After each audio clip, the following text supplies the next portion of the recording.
What is up, Internet? Welcome to Secrets of Sarmanath Session 3. How are y'all doing? Crew, how are y'all doing? It's been a week. What's up? What is up with all y'all? It's been a long week. It has. Oh my god. It feels like it's been 2 weeks since we played. For sure. Even though we played last week. Yeah.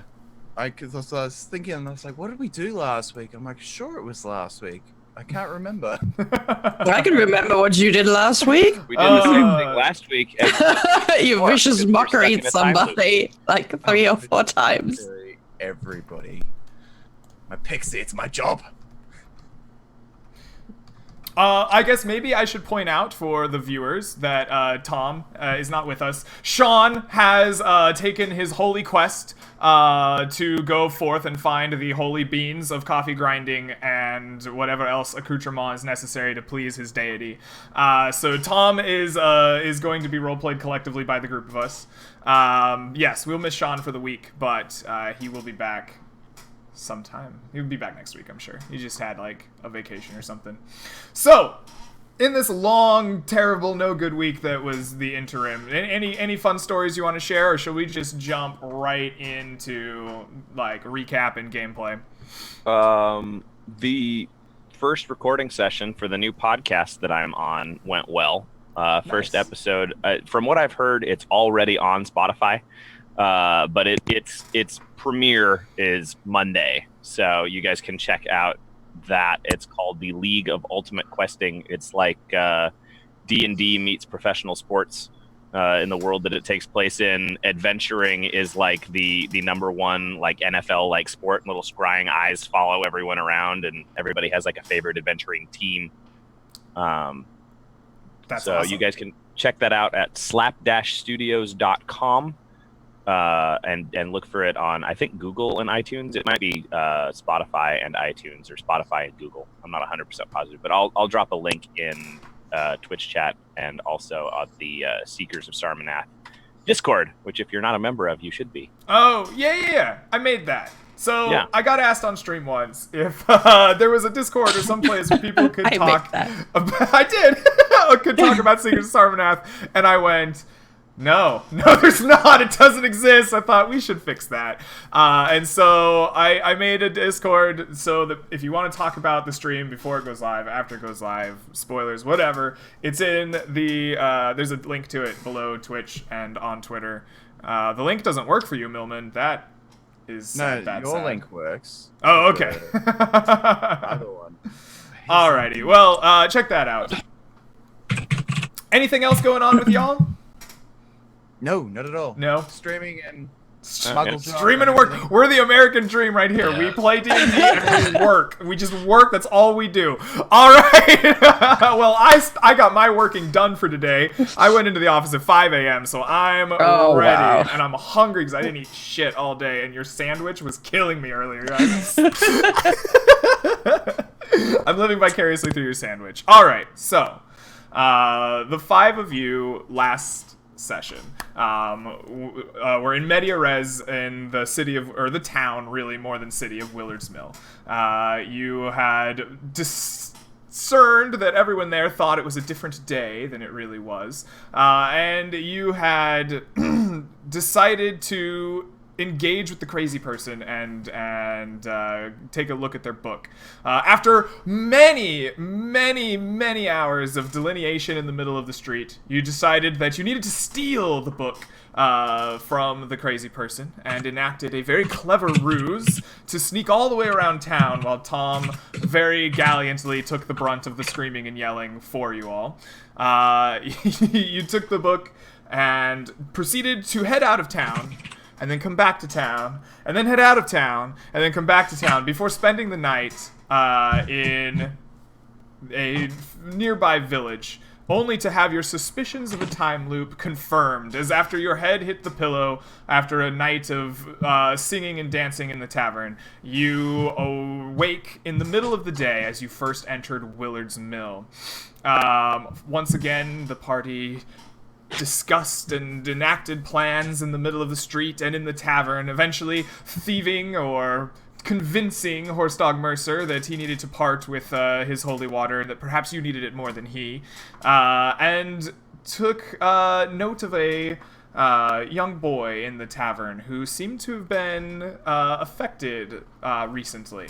And having discussed with him what ails him, realized that he's not being affected by the time loop, and tells you of a new unearthed temple in the forest nearby Willard's Mill.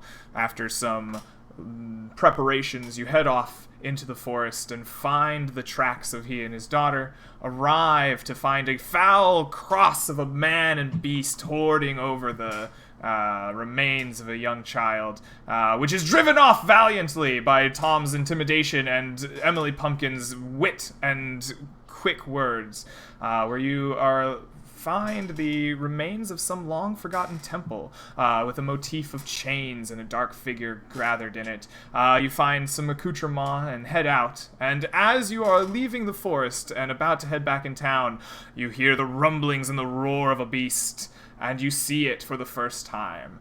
Maybe the second time. The black, leathery skin, the large, hooked hands and sharp claws, the lack of eyes, as it charges for you. This is where we left off, and so this is where we're going to begin. I'm going to need all of y'all to make me an initiative roll, as you are not surprised. You had plenty of time to step up and get ready to fight this beast as it comes literally an entire week. You. You had it, yes, literally an entire week. It's like time stood still for you. Oh, awesome. Would any of you like to roleplay as Tom for the battle, or do you want me to take the honors since he is not here? Do we have Tom's character sheet? It is in Roll20, so I can give you Roll20. access to it if you want. I feel like he's the one non-chaotic character of the group. I feel like you should control him. You have to be the voice of reason for the And the voice of the madman. He has to be both at the same time. Yeah. Alrighty, sounds good. You gotta Then talk to yourself I later. will be in control of Tom then. Mr. Lightbringer. Let me grab his character sheet then. I won't give any of you access to it. Also, I will Greg, be the one. Yes. Our current layout has half of me and half of Faye's chair in Tom's spot. So. Oh, I have a really nice chair. You can look at it all. Yeah. I thought that I had made that one black as well, but there we go. Now it's gone. It's vanished. You only had a brief moment to look at the chair. All right. I'm sorry. Damn. Alrighty. To know exactly what chair that is on Amazon. It's actually IKEA. So, he just rolls a d20 for initiative. Boom, he goes at 17. So, the creature comes dashing out of the forest. You see it, it's black beast. It gives a scream. As it rushes you. Rose, you are the first to react. What do you do? So I guess I can get into melee range with it in the first round, right? That's no problem? Absolutely, yeah. It's busting out within about 30 feet of you. You can easily get there. Okay, because then I'm going to slam my staff onto the ground, and I'm going to cast Shillelagh on it. Absolutely, yes. And attack it with my thorny staff, which is excellent. 20 plus, what is this, 6? Oh, with a 9. You I rush whipped that forward, one. Rose, taking your staff out, slamming it on the ground. It gets wrapped up in vines and just begins to glow. You take a swing at this, and the beast, with a shriek, takes its claws and just smacks your bow away and screams again in your face. Emily Pumpkin. No, Tom is next. Tom is out of spells, and so he must rely on whatever cantrips he has or his mace. But Tom is a brave and valiant fighter today. He rushes forward with his very high AC to try to get into the melee fight. I guess I should not roll on the table. I should roll in Roll20. I constantly have to fight that urge. Tom just misses every swing he has all. Tom swings his mighty mace down as the beast is beating away your staff. The mace finds its place, smacks it right across the head for 10 points of bludgeoning Jesus. damage. Woo! Not even there, damn. still better than every one of us. Nice. So Tom smites it. You hear a resounding crack. The creature screams in pain. Ah! And it continues its advance towards you. Emily, now it's your turn. You've seen Tom rush in. Rose rush in. What do you do? All right, I obviously pull my toothpick rapier. I get into the fray, and then I'm going to give it a good old pokey with my rapier. All right. Yes, you pull out your rapier and begin flying straight in at it, dodging between the attacks. Go ahead and make your roll. I got an 8. Oh, you come up and your rapier plunges exactly where you think you wanted it, right into its tough skin, but the black, tough leather of its hide just repels it. You get stuck there for a moment, you have to pull it back out. That brings us to... Hold up. Oh, As my bonus action, I Yes. want to turn and I'll face Gormak, and using my bardic inspiration, I recite, "The mighty warrior stands forward to fight the beast," and encourage him with an extra d6 to his rolls to attack it. Oh, excellent! Yes! You are inspired. You feel the voice of the bard rush through you and out, and gives you all kinds of wicked ideas. Gormak or Janlar, who has the higher dex? Probably Janlar. I think I do. Okay, Janlar, you act next. You see this rush of battle in front of you. What is your plan? Perfect. I take out some tiny tarts and a feather from my component pouch, wave my hands in the air, and cast Tasha's Hideous Laughter. Oh, excellent. Now, I'm not sure if this will work because the creature has to have at least 4 intelligence.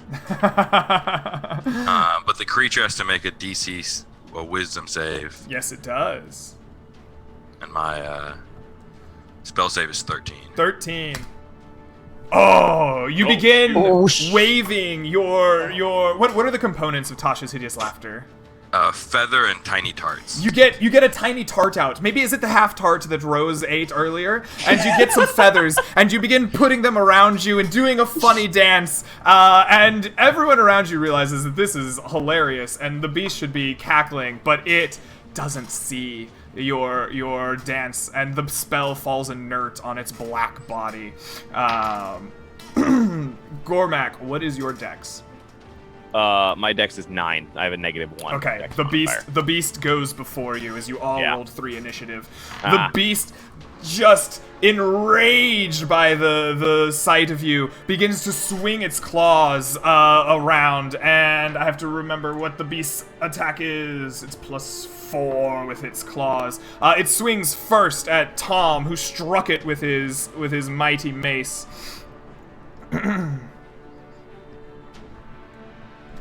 Missing. Tom's armor takes the blow of the scraping claws. You hear the as it scratches the metal, but it is unable to pry him open like a can of sardines. The beast then turns to Rose as you attacked it with your staff, and it takes a big bite attack at you. Lovely. I love that. For 22, I believe that hits you. Oh, yeah. Oh, I thought you were using 22 damage. Alrighty, I was like, so The when pain. you get bit, please make a Constitution saving throw, DC 11. Oh. Oh, you fail. absolutely failed that Rose, one. you take 1 point of piercing damage as the jaws of this thing just hinge open and plunge into your shoulder. That 1 point of damage, you feel radiating from it a heat and an immediate pain. You are poisoned. For yeah. the duration of the poison, you have disadvantage to attack rolls and saving throws. Okay. Skill checks and attack rolls, excuse me, not saving throws. Okay. I misspoke. Skill checks and That's attack okay. rolls. Gormak, you see this beast claw at Tom, take a big bite out of Rose, and it's your turn. What do you do? How do you react? How far is this thing from where I'm at right now? Your party rushed forward to meet. It's probably like 30 feet away. Okay, all right. In that case, Gormak is just gonna lower his head, and he is gonna charge it. Oh, all right. You lower the horns. Do you say anything trite before you do it? Like, no. Fair enough. I think Gormak's pretty straightforward. Just, All right. just lowers his horns and takes the dash action and make his Minotaur special bonus action, Goring Rush. Nice. Excellent. Yeah. So, I assume you rolled a hit there. Yep, I will have to roll to hit, which is just going to be /R 1d20 plus, what's my horns? 7? 15. You strike the creature with your horns, charging forward. It is a very crowded area right around this thing, as there's Chandler and Rose. No, not Chandler. There's Tom and Rose and Emily, but you manage to find a route in and just punish him with your horns. 20 feet, you make one melee attack with your horns as a bonus action. Cool. Yeah, so that's what I do. So it takes 1d6 plus 5. /R 1d6. That's a d8 plus 5. There we go. I can type. It takes 7 points of damage from my horns. All right, yes, your horns come in with a sickening thud to those around you. You just hear the horns pierce the thick hide of this beast. An oozing ichor black just kind of cascades down around the tips of your horns as it takes 7 points of damage. This enrages the beast. Just incredible pain. Gormak roars back at it. Yes. Yeah. And that brings us to Rose. You've been bit by the creature. You feel this radiating pain and heat from the bite mark. You see the creature gored on the horns of your comrade. What do you do? Well, there is still enough space for all 4 of us to fight, right?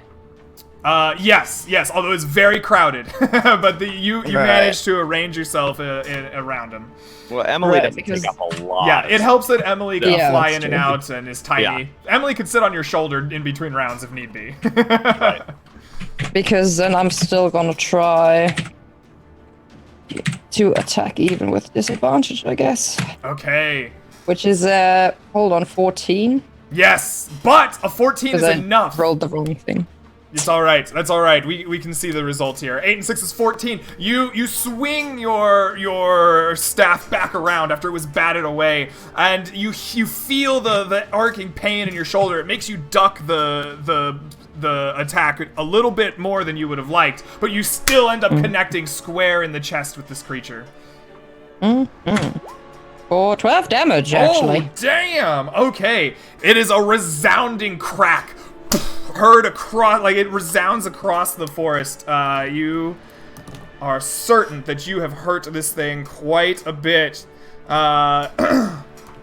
As it like crumples, like it's impaled with horns on one side. You hit it in the chest. It like doubles over in just like immense pain. It's like heaving. You see all this go down. Oh, Tom goes. Tom sees a chance to get in here with his mace again. He really likes the whole mace thing. For today, I don't know if he likes it always, but Today he's a mace fighter. today he's a mace man, and he is an excellent mace man. What a man. He What a man. sees this creature doubled over and goes, perfect opportunity. With a resounding, crashing blow down, he strikes it square in the head for... This is actually a good opportunity to ask Greg, how do you do crits? Double dice. Double dice? Double dice. Do you roll 2 or do you double the 1? So Tom just crit. His mace does 1d8 plus 2 damage. A critical hit does 2d8 plus 2 damage. Okay. Double all dice involved. And he does 7 points of damage, cracking this thing in the head. My goodness. Next up, you see all this pain getting delivered down on the creature. Emily, what do you do?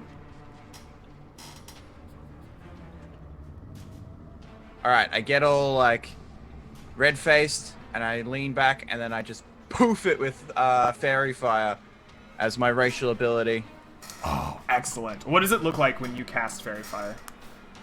Like I said, she gets all red-faced, and you see her like getting real angry, and then it just poofs out of a rush of fairy fire. Like pixie dust? Like you just like... Exactly. Yeah, exactly. Oh my goodness. Yes, a cloud of red and gold and purple and green pixie dust just explodes out of Emily, showering down on the creature. It's an area of effect spell, correct?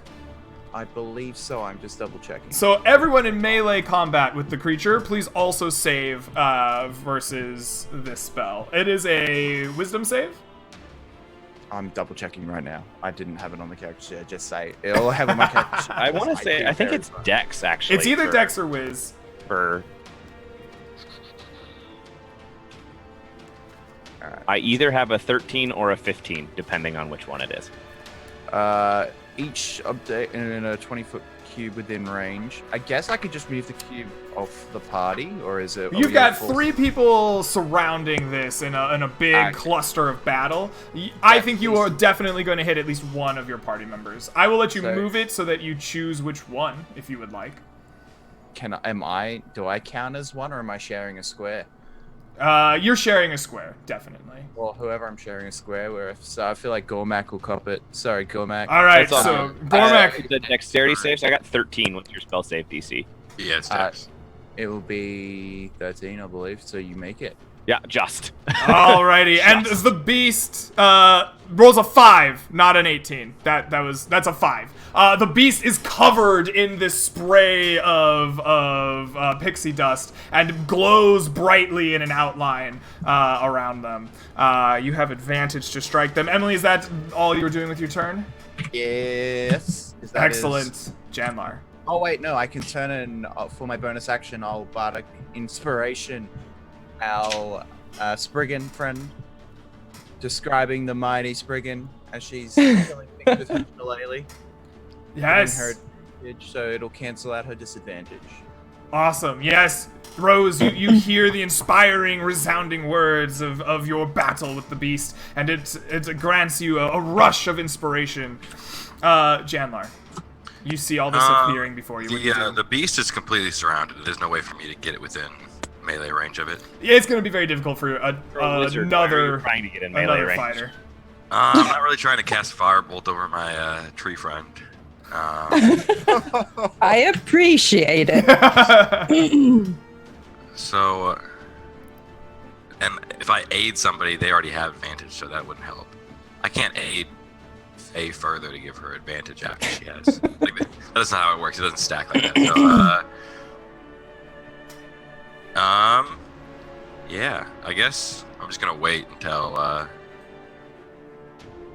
Does Rose get extra saving throws to shake the poison early, or is it just a duration? It's a duration.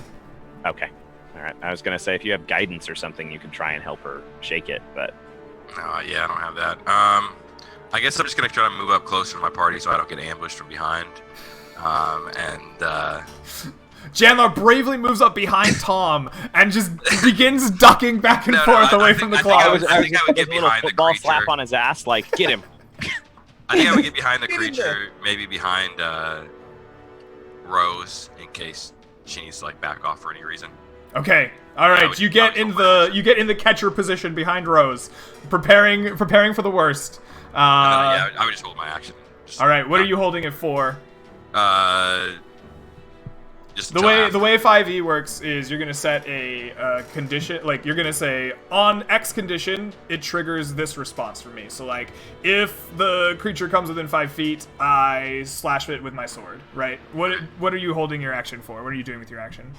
If one of my party members goes down, I step into their place. Okay, all right. You're looking to like jump into the fracas. All right, you begin trying to size up the situation, getting ready to jump in as the beast is thoroughly enraged with Gormak and everyone, really, and begins swiping its claws randomly. We're going to choose one of y'all that hit it. And that would be Gormak. Its claws come bearing down at you.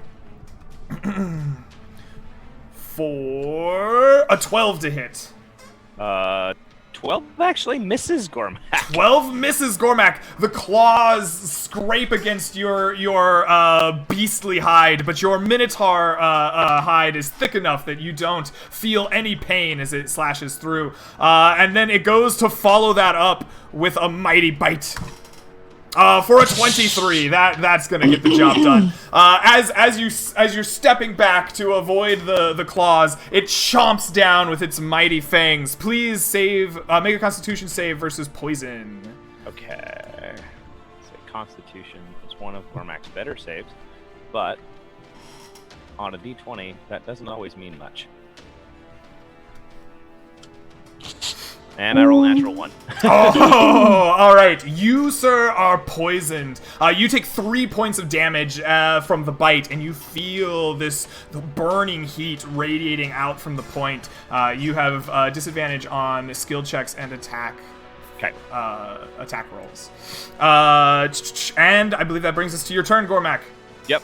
What do you do? So with my bonus action, Gormak is gonna rage. Feeling this poison seeping into it, Gormak's gonna get really angry and just sort of flex and just lower his axe full force on this thing. Excellent. Yes. And I am totally unable to host your channel on my channel. I can't figure out how to do that. Well, I appreciate the effort. I tried, yeah. All right, so the Fairy Fire will cancel out the disadvantage on the attack roll. Correct. Oh, shit, you know what I should have done? I should have used my Bardic Inspiration on my save. That would have been a good time. Would have been. Well, I rolled a natural 1, so I don't know it would have made much difference. D20 plus with my Great Axe, 7. That's only an 11 to hit. That's only an 11. I'm going to use my Bardic Inspiration on this one. Excellent. To get this. Yes, you dig So deep. 14.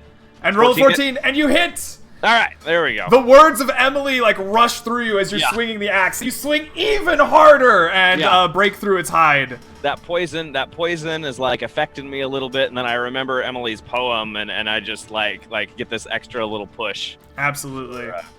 1d12 The urge to be another 5 plus an extra 2 because I'm raging. fighter in a story. Too real. 15 points of damage with the great axe. Oh my goodness. Oh dear. Your axe cleaves the beast nigh in twain. There's a huge gash down from collarbone to waist. Ichor sprays out and begins running down this beast. It is a horrific sight of black blood and terrible screams of pain. Rose, you get splashed by the ichor of this mighty axe attack. You feel this poison, but you've struck this beast. What do you do? I took 3 damage from the bite, right? You did, sir. Okay. Should probably mark that down. So the Bardic Inspiration You can doesn't use. really give me advantage, I think. It does not give you advantage, but it adds an additional d6 to the result. D6 if I want to use it. So I still roll normally, right? So I'm gonna roll that. Plus 6. I don't think I need it, Are you actually. attacking this creature? Yep. Okay, so you I'm have still swing disadvantage. at it with the No, I'm not. Wait, no, You're we're Fairy poisoned. Fire, right? Ah, correct.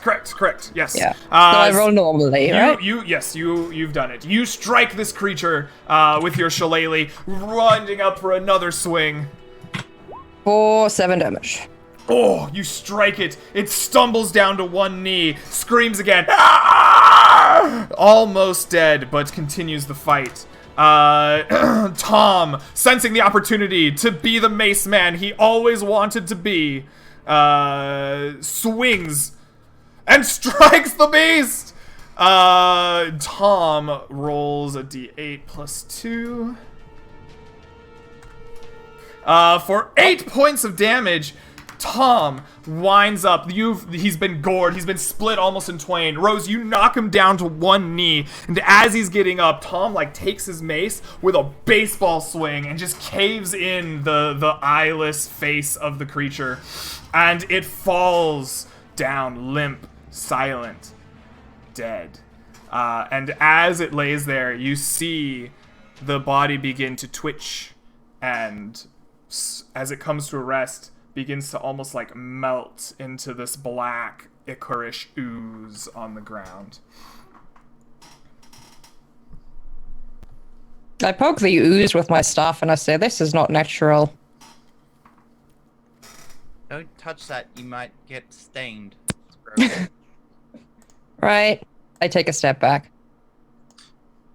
Yeah, I look around. If I don't see any immediate danger, then I'd start detecting magic as a ritual.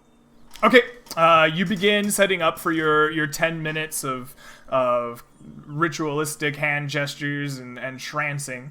Does anybody do anything else in the 10 minutes that Janlar has to sit and work his ritual? I want to look over Gormak and Faye. How you guys feeling? Because I gotta pick one to heal. Gormak kind of looks at the bite and is like, fine. And I just turn to Faye. I put my hand on her shoulder where she got bit, and I'll cure light wounds. Aw. That's plenty. That's a plenty. I just look at Gormak. He said he was fine. Gormak nods. I do a tiny bow. What does this thing's eyes look like? There were empty, eyeless, I almost described as gouges, as if they were spooned out or scooped out. There was nothing there where the eyes would have normally been. All right, I chop its head off with the axe, and I'm There's just gonna no head to chop. It's like a puddle It's like an ooze. right now. I am troubled by this. We need the eyes, Emily says. Yeah, Gormak's like, doesn't have any eyes. Well, What do we do? Is it not the beast? That description is the beast. All right, I'm a bard. I know how to write descriptions, and that's a description of what we just fought. What if there are several beasts, though? See, that would be a good kicker. I should write that down. That would be a great tale. Maybe the crazy guy doesn't enunciate. He's actually been shouting the beasts the whole time. You just The beast. Oh.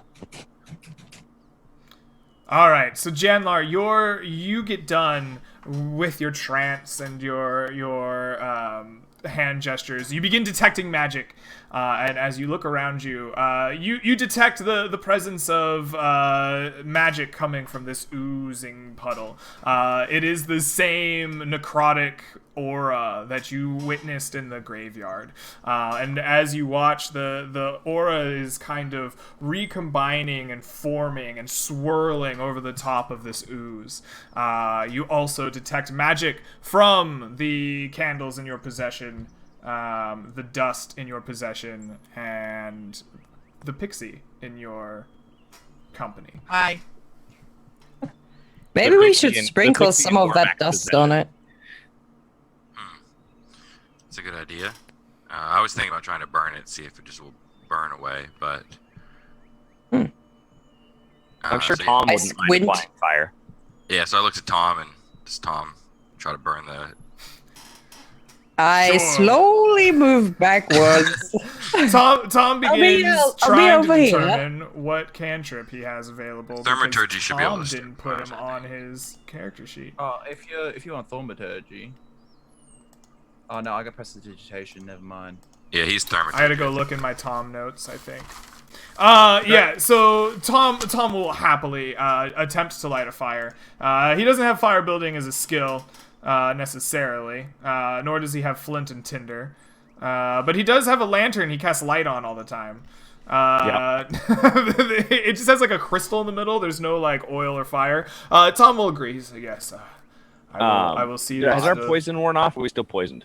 You are still poisoned for the time being. Okay. I'll just put my. hand up Please to the please top. roll. Both of you who are poisoned, we'll determine the outcome of it. Roll d12 hours that you are poisoned. Oh, jeez. While Tom is trying to start a fire, I just like with his like non-working lantern, I just like put a hand up and I hold out a pixie lantern. Does your Right, and lantern work with flame? Yeah. it's Okay. got Oil. So I'm So like, you have oil. You strike up a flame. I got it. Tom's like, thank you. Please bring the light of Bridges to this puddle of ooze. Yeah, so we try to burn the ooze away. Does anything happen? You light a fire on the ooze as you use up some oil, and the oil burns, but the ooze itself does not seem to. As soon as the oil is done burning, the ooze stays there, now hot and bubbly. In your magical sight, you see the aura of necrotic magic continue to swirl around it. The fire seems neither to interrupt nor accelerate or decelerate the swirling. Is it gone? No, it still seems to be here. I take the dust out of my backpack and try what Faye said, and I tried pouring some of the dust on top of the black ooze. As you pour the dust over the black ooze, as soon as the dust falls on the ooze, it vanishes from sight, as if it was not there.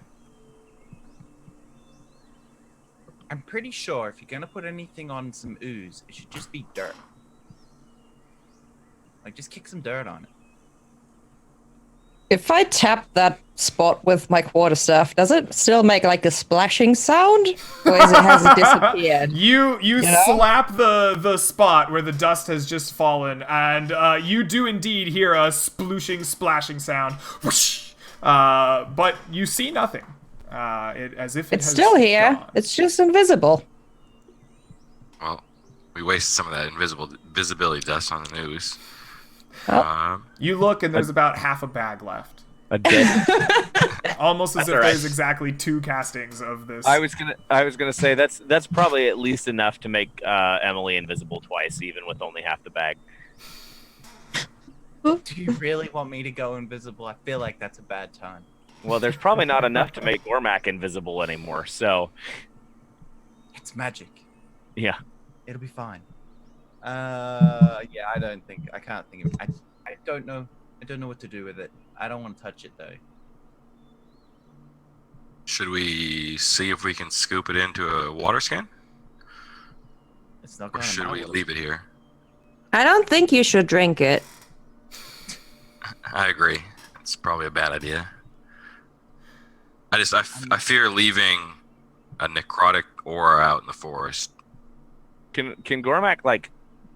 Is it tangible enough that I can like pick it up, or does it just kind of slip through my It fingers? would be like grasping a puddle of water. Okay, it's that liquidy. It's not like like gas. It's probably slightly more viscous, but it might as well be. Okay. You have a shovel. We could like bury it, and then go to the town, dig up the grave, and see if we can solve our problem there. And nobody will step in it because it'll be under dirt. I don't have a shovel, no. I too do not have a shovel. At least it's not on my character sheet.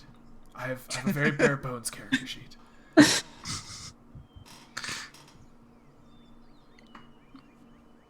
Okay, so we can't bury it. We don't have a shovel. Damn. Well, I don't want to touch it, so let's just go dig up a grave in town, and we'll come back. And we don't have a I feel shovel. like we must respect the dead. I can't condone us just digging up anyone's grave.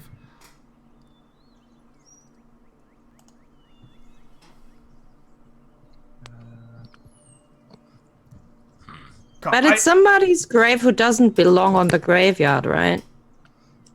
There was an extra grave. They said there was 100. I counted. There was 101. And you said that person doesn't belong there, right?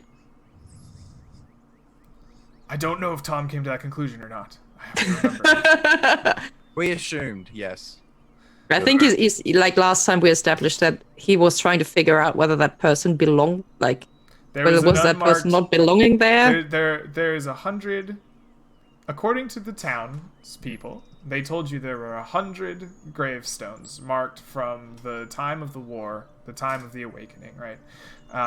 And they are heroes of a long lost battle that saved the mill from being captured, right? And the mill being an important part of the kingdom at the time, right? For at least the countryside, this local area. And when counted, there was 101 grave markers, one being a unadorned, unmarked grave in the center of the graveyard. Well, I feel like our voice of reason's not here. Let's go dig up a grave. All right. So you guys leave the invisible pile of ooh in the forest and begin walking towards the graveyard. Excellent. You go through town. And the town seems completely unaware of what has transpired. You guys are just splashed with this ichor all over you. Yes. We have the little girl's body. We need to. You do. Tom does have the little girl's body. We need to give it to the people. Sure. Yeah. So you make a stop off at the where are you taking the body actually? I know where it goes, but do you guys know? Would it be the grave that's in the town, or do you reckon we should just go to the tavern and ask? Yeah, I think we should go back to the tavern and Ask that poor traumatized kid. I love what the to do with his concept freak of body. the brave party coming back from battle, just covered in this black ichor from a beast, right? And some of them with wounds on their bodies, carrying the dissected body of a young girl, and going, "Whose is this?" maybe someone should go in first discreetly and ask the boy where Gormac will. What's her name? Brea. Where Brea lives. She's not very decomposed yet, right? No. She's only been dead for a day. You Yeah, would but guess. she's been ravaged Does Yeah. Tom like- have medicine? badly. Tom is not trained in medicine. Yeah, you would guess about a day. Okay. Gormac will just take. I think I have a bedroll. I don't have a blanket. That's not the Totally same thing. go to the trader and buy a sack real quick. Yeah, a body bag. Okay, yeah. Do you go to Horstog again, or you try to find a sack trader in town? We'll go to horse. Yeah, probably Okay. horse dog. Yeah. So Tom stays outside of town with the body as you two attempt to go get a sack. Horstog kind of eyes you both, remembering the crate of holy water he gave you. And says, Oh, we should totally use some of that holy water to wash off some of this black ichor off you before we go in. Last thing we need is them to think we're more crazy. Isn't there a river too? there is, yes. So You wanna- the river with the mill runs on the other side of town.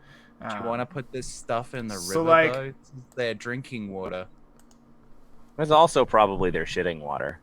To be Oh, fair, good point. Good point. Yeah. Never mind. it's fantasy. All right. So you take you walk the long walk around town, take a dip in the river, and then wash yourselves off. After doing the best you can to clean yourselves off, you begin walking back through town, dripping wet, to Horstog Mercer. Yep. All right. So he sees the two the craziest of the people that have talked to him this day walking back up to him, dripping wet, and Horstog's just like, "Oh, please tell me you didn't bathe in the holy water. That is quite expensive thing I just gave to you." Nope. Just the river. Okay. Good. What can I do for you today?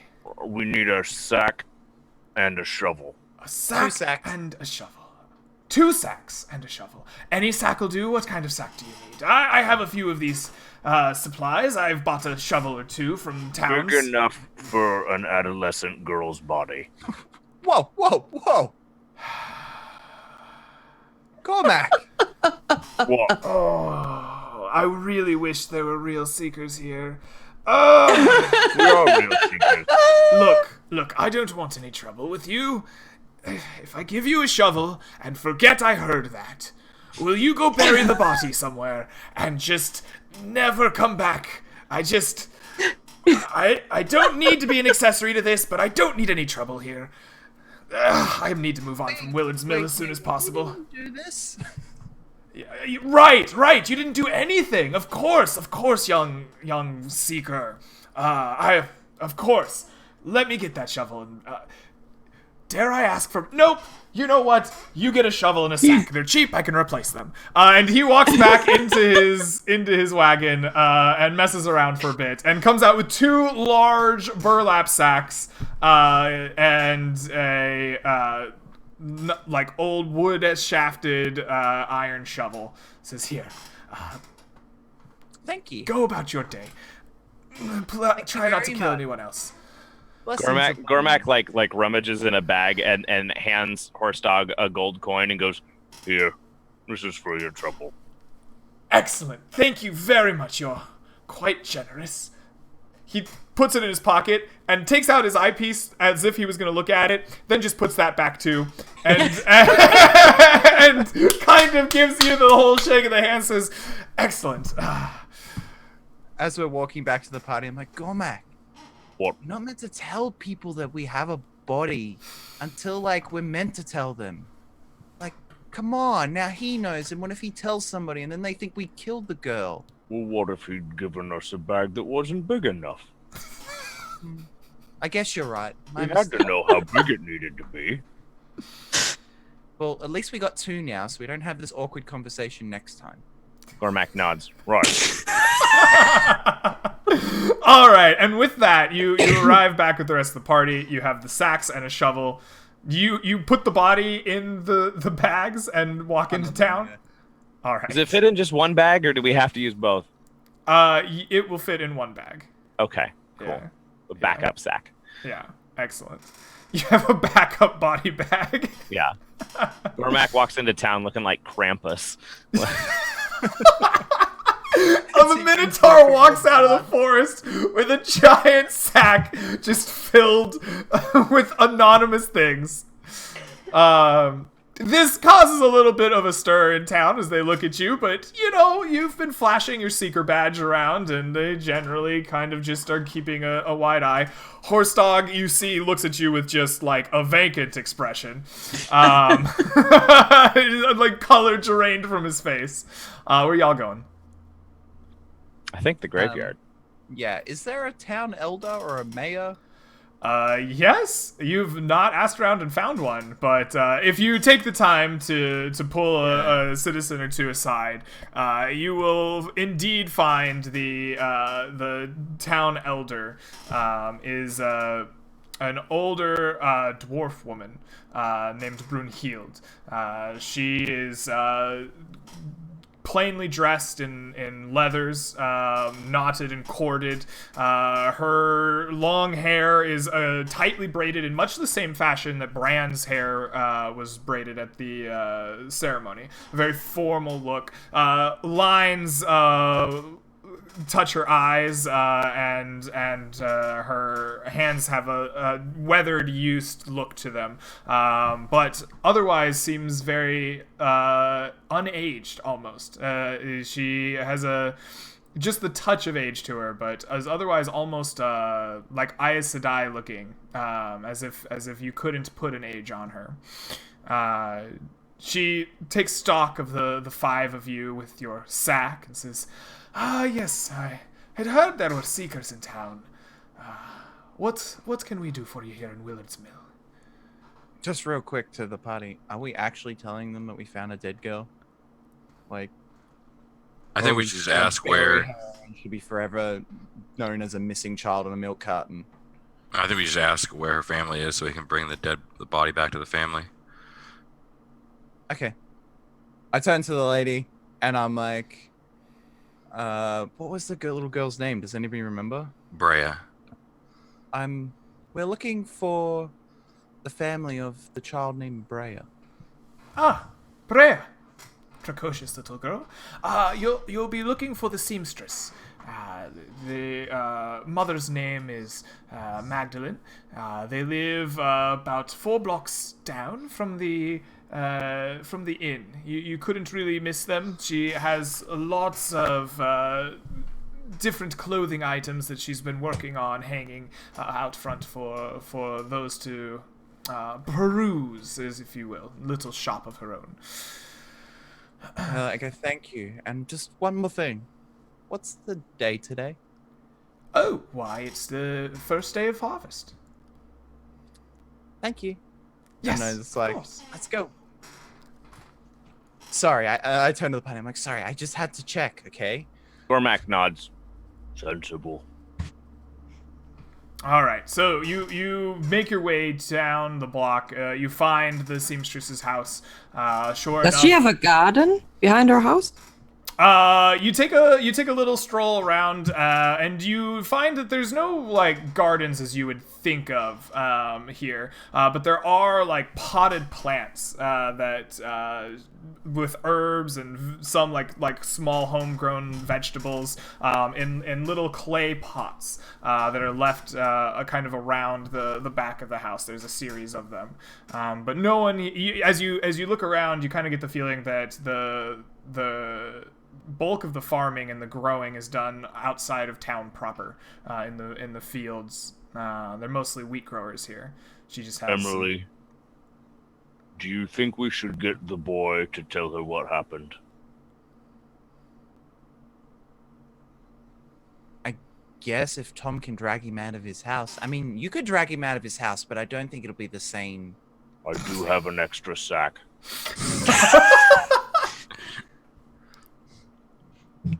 We're just standing outside this house like, should we go and abduct a child? Yeah. I'd look extra Krampusy if I had a kicking child in the bag. I guess feel we like- could do that. I feel like if she's been missing for 3 days, they're gonna believe us when we say that we found her dead. As you are all sitting around talking to yourselves about kidnapping a child, a middle-aged woman kind of steps out of the house and looks at you all and says, are you here to peruse the wares, or do you have something that needs sewing done? I'd be happy to sell you something. I turn to Gomac. Can you just like hold out your arm so I can stand on it so I'm at eye level? Yeah. Gormak just holds out a hand for Emily to. Because if I stand on the ground, I'll be looking up and it's real awkward. She looks down at you a little, or almost eye level-ish. Gormak is a very, very tall person as a minotaur, so hand level probably works quite well. She looks at you. Oh, hello, little child of the forest. Is there something I can get you? Would you like I have some something milk? sad to tell you. We were here doing seeker business, and You're we a found seeker and a child of the forest. I'm sorry, you said you had sad news. What is sad? And I look at Gomac and I'm like, put the bag down. Gormak will gently set the bag down, and one might describe it as like reverently. He'll sort of set it down, but he won't let her open the sack right now if she tries. She kind of looks at you and the sack and gives a quizzical look, like, well, I'm sorry, I'm confused. What's going on? And I'm just like, we found your child dead in the forest. What? No, Brea, she was supposed to go to her father's. Oh, that's why she went off into the forest alone, didn't she? Gormak will shake his head. Oh. Excuse me, I need a minute. And she just walks back into her home, leaving you there with the bag. Yeah, I just look up, I'm like, well, I don't want it. Does she have like a tea kettle or anything? Can I like brew her some tea? Do You you gonna follow her into step her into her house? Yeah, aren't we in her house? Didn't we set it No, down? no, we were Emily outside. walked We're in. still outside and she greeted Oh. us. Oh no, then I'll just wait here. Okay, you guys decide to wait in a few moments' time, she comes back. Red eyes, obviously had been crying. She kind of composes herself and says, well, I must thank you for letting me know. Where did you find her? I shouldn't have let her go alone, but they make the track. It's just down the road, another town. Gormak will say, in an abandoned shrine to an old god in the forbidden part of the forest. I knew her curiosity would get her in trouble one day. I just didn't expect this. We aren't certain what killed her. Can I see her? I wouldn't recommend it. She, if possible, has a pale face, get even paler. Gormak will kind of gently set a hand on her and say, there were creatures which got to her body before we did. She shudders and... Gormak nods and says, maybe say your goodbyes through the sack for your own well-being. She kind of loses a little bit of control at that point and falls to her knees next to the sack, and tears begin to flow once again. And you hear her saying a soft prayer to the dead, invoking the name of Hala and asking that her light guide her daughter to the stars. Gormak kind of reaches and just kind of grabs Tom by the shoulder and just kind of pushes him forwards. Where's our cleric when we need him right now? Yeah. Right. Tom kneels down with her and begins to help her along with the prayers and offers some counseling. After some time, she kind of nods her head and says,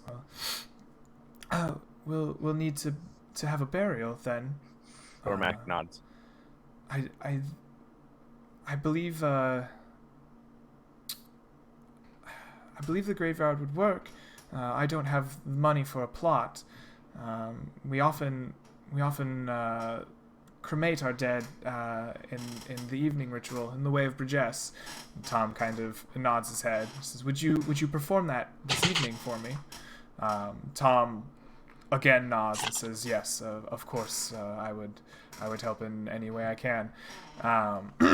We'll need to prepare the body, and we will burn it tonight by the light of the moon, so that Hala can guide her. And we'll burn it the day after, and we'll burn it the day after. Right. And so with that knowledge, she asks Tom to take care of the body, and she goes, locks her door, and begins knocking on her neighbors' doors, and begins to spread the sad news, letting the community of Willard's Mill know that there is going to be a funeral pyre tonight. And I think with that, we are getting real close to our first hour. Why don't we take our first break here, and we'll come back on the flip side with what happens next with you all. See you in about 5 minutes, everybody.